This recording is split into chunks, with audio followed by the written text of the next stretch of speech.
Well, hello there. All right, so how easy is it to sell used clothing on eBay? Well, first of all, it's not easy. So if you think that's a piece of cake and you can just do it and make a bunch of money and watch all these other YouTubers trying to tell you what's the best to sell, this, that, and the other, good luck to you. Because eBay is like playing a giant video game nowadays. It is not like it was back in the early 2000s at all. There's a ton more sellers. There's a ton of buyers. The platform is really weak because it's overused. And it's like the dinosaur of all online sales places. It's been around forever. They just don't update it very much. Um, it's kind of stayed a lot the same. But it's a difficult market. You can make some very good money in used clothing if you know what you're doing. That means you better know your homework.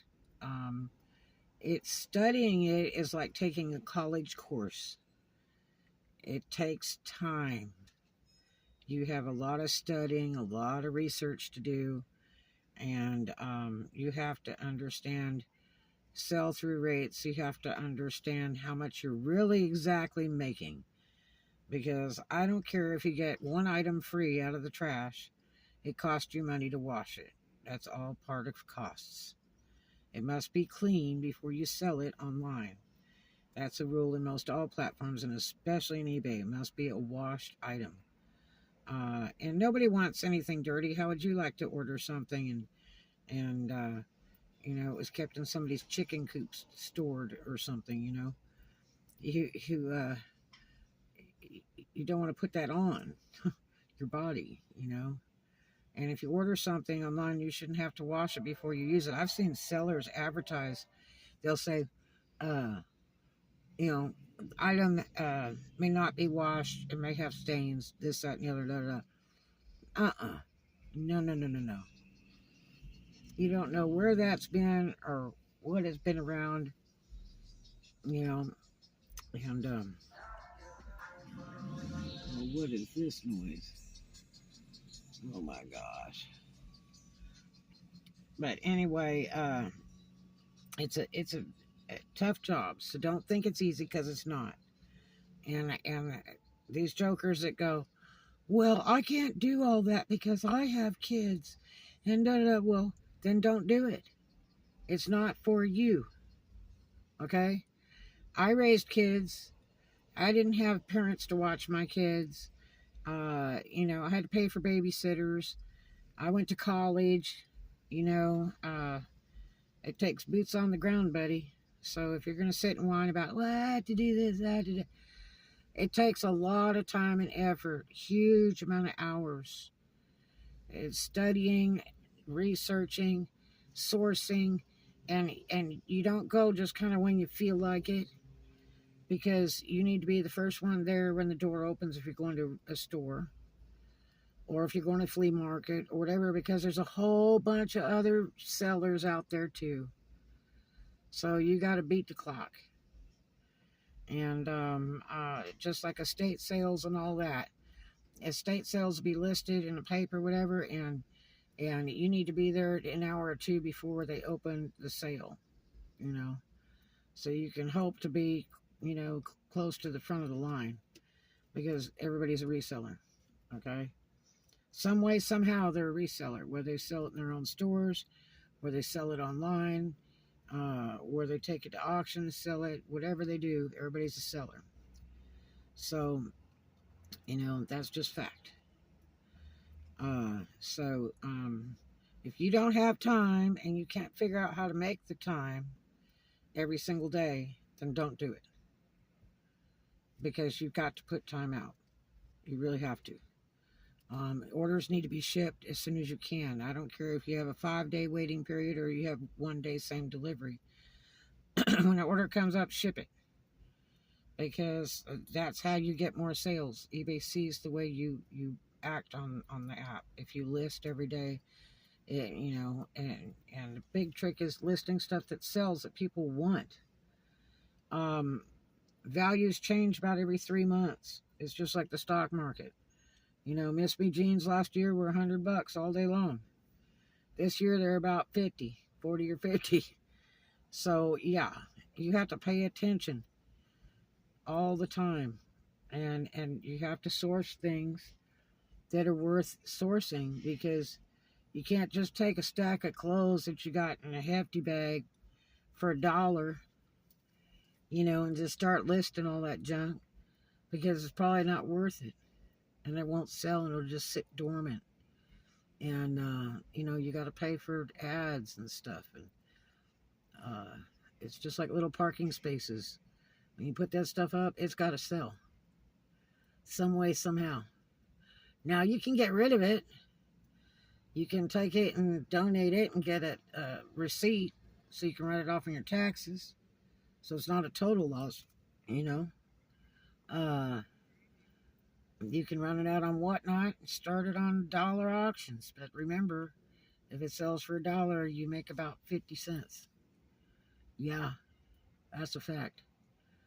So, you have to source stuff that's worth sourcing. There's a lady today goes, well, I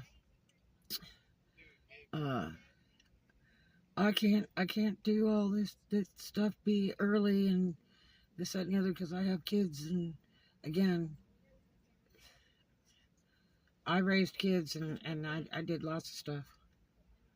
So that's a sorry excuse. You want to be first one up, like I said before, first one up. That's right. Let's see. The other one was, should I list 10 items a day, or because it's slow and I'm not getting sales, I should list less? No. List better stuff. You gotta list stuff people want. That's the big thing, and you have to research it. So it takes a lot. You can pay for an app like WorthPoint and research a lot of stuff with that. That's a really, really good app. But everything costs money, just like everybody goes, oh, you should list on different platforms. And so they want to pay for a lister to, list on several different platforms, and pray to God it takes it off in time so they don't get dinged because they can't ship because they don't have the item, because it was shipped out on another platform and it wasn't deleted. That's a really scary way to go, but you're also paying extra money to list something on the other platforms like that, and that takes out of your profit. You got to take these figures. I mean, a lot of the stuff's real easy kindergarten, like 3 + 3 and 1 + 1. All these stuff you have to account for, because there's got to be a profit there somewhere, okay? Or it's just not worth doing.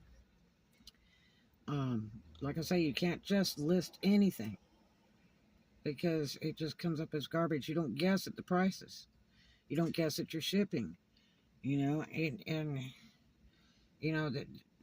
the argument of free shipping and all this other stuff. Free shipping is the biggest waste of time on the face of this earth. Free shipping, free returns. Yeah, good luck to you. No. There was some lady that did one. What did she ship? The wrong item. She has no clue what she shipped at all.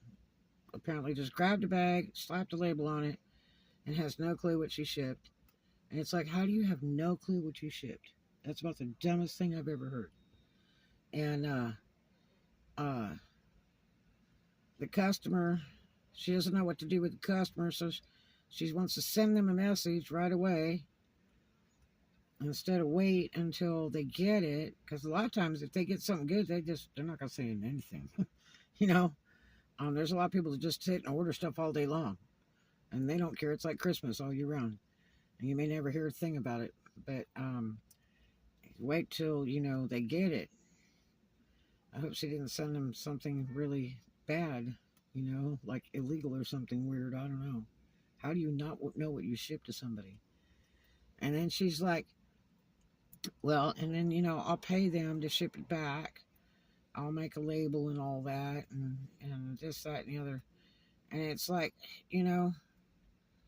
If the item's not worth it, why bother? Because, you know, if you're going to pay shipping back and then you're going to ship to them the right item, and you're losing money. Because that item that you just paid to have shipped back, you just had to deduct the shipping off of it the second time. And then when you sell it, you're losing again. And so it just may not even be worth asking for it back. It might be better just to tell them, hey, you can have it. Do you want that instead, or is it better than what you ordered? You know, and see if they'll just accept it. Otherwise, just cut it as a loss, because it's not worth it when you get it back. You're not going to make any profit out of it when you got to pay to have it shipped back, unless it's something grossly expensive and they're honest enough to send it back. But yeah, so there's a lot of things about it. You have to really study. You go through and read the eBay rules and everything. Every day, get in there and read about something else, about shipping, about returns, about, you know, selling, and read and read and read. Don't just go into every forum and every YouTube thing and be asking questions and when you need to be researching. And you really do. It's a big person world now, you know. And if there was, you know, a real good book out there that I could tell you about on how to sell online, I guess that would be wonderful. But, you know, it changes all the time. The rules change on these sites, and prices change all the time. Styles change all the time. So you need to do the work. If you don't want to do the work, don't do it. You know, I normally work like 12 to 17 hours a day playing with the online stuff. And that's like every day, you know. And even if I'm working another job, I still am working every day on my internet stuff. So it takes a lot of time. The photography has to be right. The product has to be right. It has to be clean. You got to do your measurements. Everything has to be to the T. Your title, your pictures, your description, your price, your shipping. Everybody's shipping varies. If you live in California, you live in Florida, you live in the middle of the states. The people that live in the middle of the states have a better deal on shipping than the others. So that's why there's so many different shipping prices. Yes, there are some stupid people in the world, but really there's different shipping rates, because the one in the middle of the states has a cheaper rate to get stuff to Florida or California. If you're in Florida and you try to ship to California, that's going to be your highest rate of shipping. So, you know, I've had people go, why is your shipping so high? And it's like, well, because you're in California. You know, most of my orders from Florida go to California. Isn't that weird? And I'm talking like 80% of my orders will be going to California or Oregon. Yep, that's a fact. It's just that way. And different areas have different types of stock. You know, you have more name brands that are local to certain states. You know, Peter Millar's out of Florida. You know, you've got a lot of that what do they call it? I'm trying to think of those other brands out of California that it's so hard to get because they're out of California. You know, it's like somebody said the other day, well, I need Levi 501s, and it's like, good luck. You won't find that crap where I'm at in Florida. Nobody wears that. You know, I mean, try California for that. That was real popular in California, especially when I was a kid. Everybody wore they like those 501 button-up jeans. I hated them. You know, I always had long nails, and it was horrible to have to be buttoning a bunch of buttons instead of just have a zipper. You know? Yeah, that's a fact. So, it's a very, very hard job, so don't attempt it thinking it's going to be real simple, because it's not. It's 100% not. Yep. So, Research first before you begin. Because I promise you, it's not an easy job, and you won't just do it when you feel like it. You just won't. That's a fact. So I'm just trying to tell you before you jump in, think it's going to be a piece of cake. Because it's not. The clothing is probably one of the most difficult. Next is electronics. Because it's always problematic. They're always trying to return it. Returns another product that looks just like it, and it's not the one you shipped. And it's very problematic. You know. So it just depends what you're into. But remember, there's a bazillion other people out there selling it too. But like I say, yes, there's some stuff that's real profitable if you know what you're looking for in used clothing. It is hard to believe how much used clothing sells for, but you have to have the right stuff.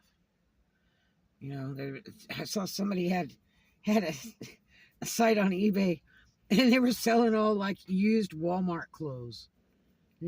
All that like Basics and George and all that. And it's like, dude, really? I mean, that's just like the king of losers right there. That is just such a bad investment. I don't care if you bought it for $1 and it's brand new with tags. It's just like there's no money in it. If you can be at $20 to $30 profit on every single item, okay, that's where you want to be.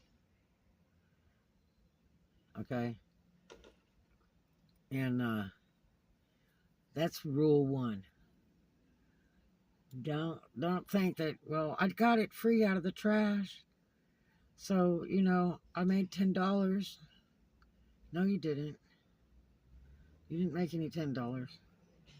You still had to pay the shipping, and you had shipping supplies and all that other good stuff. I don't even want to hear it. You're so full of crap. Yep. So anyway, I'm just warning you, it is definitely not easy. So be ready. Boots on the ground early, like daylight, to start for your sourcing. And be ready to be on the computer like every day. Be ready to ship on time. eBay is really strict. Very, very strict. You can't screw up.